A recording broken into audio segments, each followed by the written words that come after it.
unbelievable discovery. This is it. This is absolutely it. A mind-boggling claim. Right here. An unprecedented controversy. And they don't want the dead disturbed.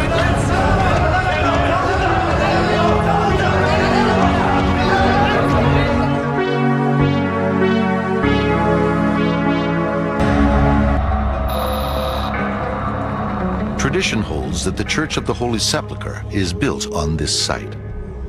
But no archaeological evidence for Jesus' tomb has ever been found here. All this changes in 1980. In the Jerusalem suburb of Tel Aviv, 2 miles from the Church of the Holy Sepulchre, archaeologists uncover a 2,000-year-old tomb. It has strange markings, unlike anything previously discovered. The archaeologists remove 10 limestone ossuaries, or coffins, from inside. Then the tomb is cemented over, an apartment complex built on top. But in 2007, filmmaker Simha Yakubovich rediscovers the tomb. It's unbelievable. A new analysis of the archaeology leads Simha to a startling conclusion. He's convinced that he has found the Jesus family tomb. He bases his radical theory on the fact that 6 ossuaries found in the tomb are inscribed with names associated with Jesus and his family. All the tombs around Jerusalem are slowly getting exposed and in some cases destroyed. So it's not so far-fetched that a construction crew would have uncovered the tomb of Jesus. I think we have to consider it, that this Talpiot tomb might be the tomb of the family of Jesus. When the story breaks, not everyone is so open to that possibility. I think we got a tomb. So this is where we're going. It's perfect.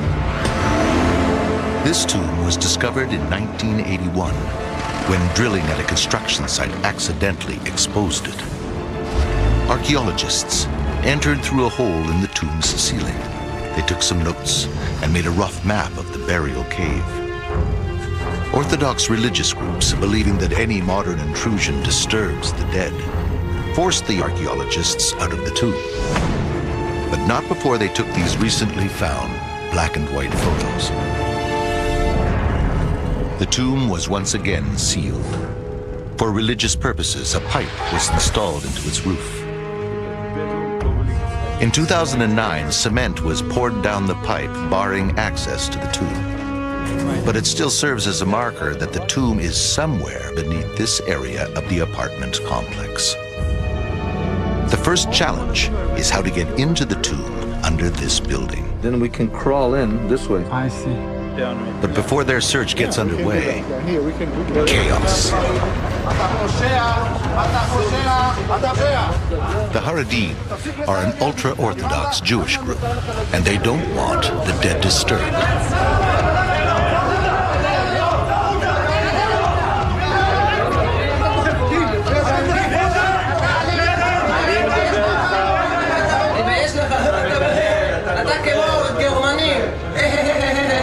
ואתה עושה מה שאתה רוצה.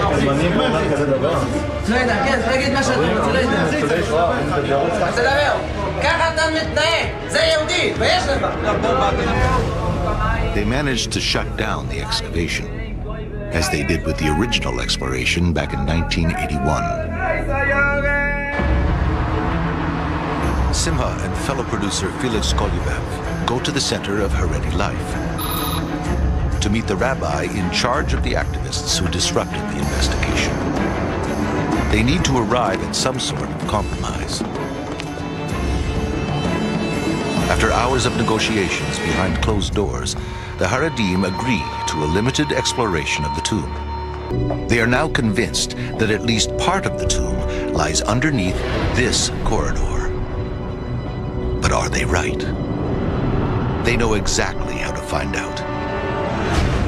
Ground Penetrating Radar, or GPR. GPR works by sending a radar signal below the surface, detecting unusual materials, or in this case, a void. The GPR scans the entire corridor, looking for an unusual space beneath the tiles. Felix's calculations lead him to one tiny corner. This is a magic corner. Did you see anything? There is something there. You can see here the edge of the void. The long and the short of it is Felix right where he thinks we can put our probe. Yes, he's right. There is an area approximately 60 centimeters along the wall and about 40 centimeters away from the wall. So in other words, Felix believes the only way into the burial cave is through a space not much bigger than a sheet of paper. They may have found the tomb. Now, they have to find a way to get in.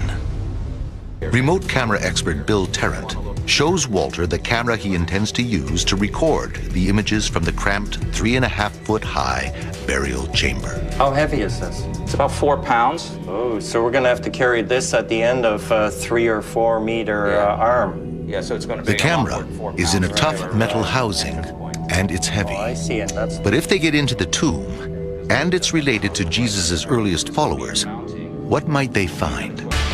After months of preparation, the team gathers in Jerusalem. If we're in the right place, then we go to step 2. 20 centimeters, 80 inches. All right, great. Let's do it.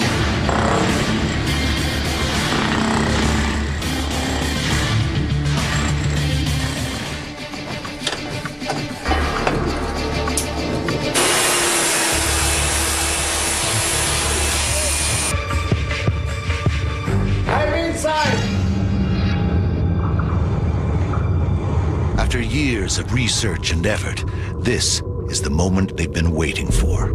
I see the bottom, nice and clear. Fantastic. Hey, we're right where you said we'd be. Yeah.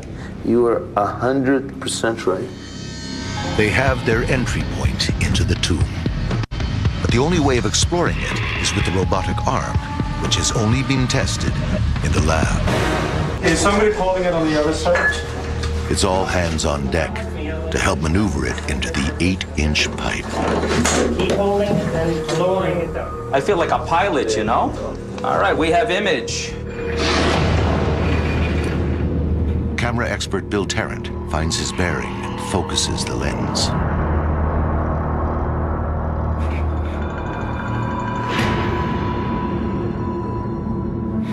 Look at that, look at that.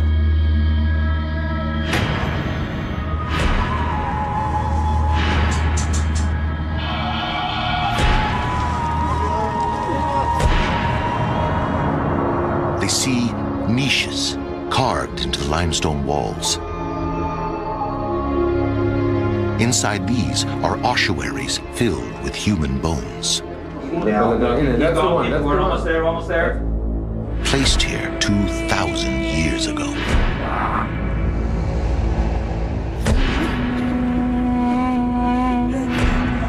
The robotic arm shows that there are 9 burial compartments in this tomb. 4 of them have ossuaries inside. The moment has arrived. They're looking for a name or a symbol.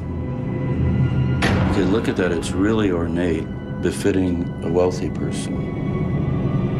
2 circular rosettes, which are typical of ossuaries, are clearly visible. Most scholars believe that these are simply decorations, but others think that they have some as yet undeciphered meaning. And as they reposition, I don't know. Wait. a discovery. Mu, Aleph, Ro, Aleph, Mara. In Aramaic? He said No, in it's Greek. in No, it's Greek. Greek. Where do you see? M-A-R-A. They have seen this name before in the alleged Jesus family tomb a few hundred feet away. There, one of the Marys is called Mariamene Emara. Mariamene is a particular Greek spelling of Mary that has only been found in 2 other ancient texts, both associated with Mary Magdalene. Bolstered, the team presses on. The work is painstakingly methodical. You can see on your monitor where you are. But suddenly, it pays off. I see something in the ossuary in the back. The one that's blocked by the ossuary in the foreground. There. What is that? Whoa.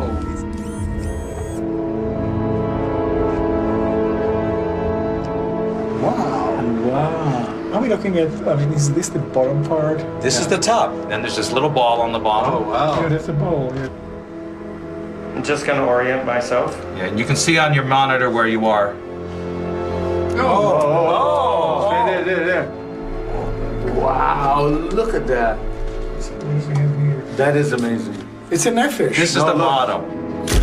Rami sees the squeezed image and thinks it may be another example of a nefesh, a pillar, like the one they found in the first niche. Hey guys, that's no pillar. It's definitely something else. I haven't seen anything similar to this. That's better. Actually, There. looks like What's that? bars. Go. Coming. And those could be the handles. Look here. Just look here very carefully. But then, a revelation. It's a fish. Of course, it's This is a whale. Yeah. It's a fish. It's a whale. It's a whale. It's a whale. It's Jonah. It is a Oh my God. Oh my God. Jonah holding his head. This is That's the whale holding Jonah's his head, head. spitting Jonah out. 2 legs, 2 arms, and his head. Yes! He's spitting Jonah out of the whale. That is absolutely it. That is a symbol of Christian resurrection. The team is convinced that what they are looking at is a great fish spitting out Jonah. They depicted the fish here as edible, as kosher, meaning it has scales and fins. According to the biblical book of Jonah, when Jonah is spat out, his head is wrapped in seaweed. Here, they see a stick figure being spat out of a fish, its head purposely marked up by lines.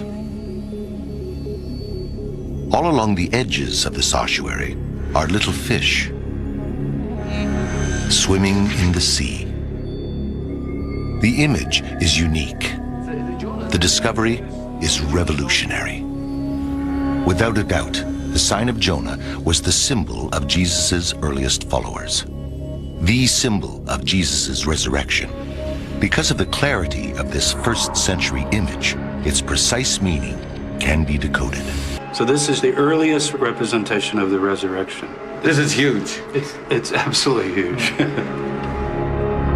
This discovery, the earliest Jesus-related symbol ever found, makes the investigators feel that their hunch has paid off. The inscription found here strongly suggests that the people buried in this tomb believed in resurrection. On one level, it could be a plea for their own resurrection. Read in a different way, however, it's an exhortation for Jesus to resurrect himself. Before yesterday, if you had asked me, Talpiot, Jesus tomb, what do you think? 50-50? I was already at 75%. By adding this tomb, I'm up to 95, easily. The significance of what we have seen for the first time, and any eye has seen for 2,000 years, is that we have a whale with a mouth that's closed, not a whale that's swallowing someone. And out of that mouth comes a human being. The symbol here in Jerusalem, near where Jesus was crucified, not far away, is a symbol of the belief that Jesus is raised. This is within decades of Jesus' death. I believe that this tomb can be the tomb of Jesus. And what we found in the tomb less than 200 feet away from the Jesus tomb is evidence of that, hard archaeological evidence. They're celebrating his resurrection. So the way you put that together is their understanding is that Jesus has been lifted up. He's been exalted to heaven. Not necessarily that his bones went up to heaven. The bones can stay behind. They're like old clothing that you shed, and then you put on the new clothing. Their mission seems completed. Based on these findings, the team believes that there are compelling reasons to conclude that Talpiot, Jerusalem, is the last resting place of Jesus' earliest followers, most of his family, and of Jesus of Nazareth himself. It will now be up to scholars to weigh the evidence. One thing is for certain, the debate is just beginning.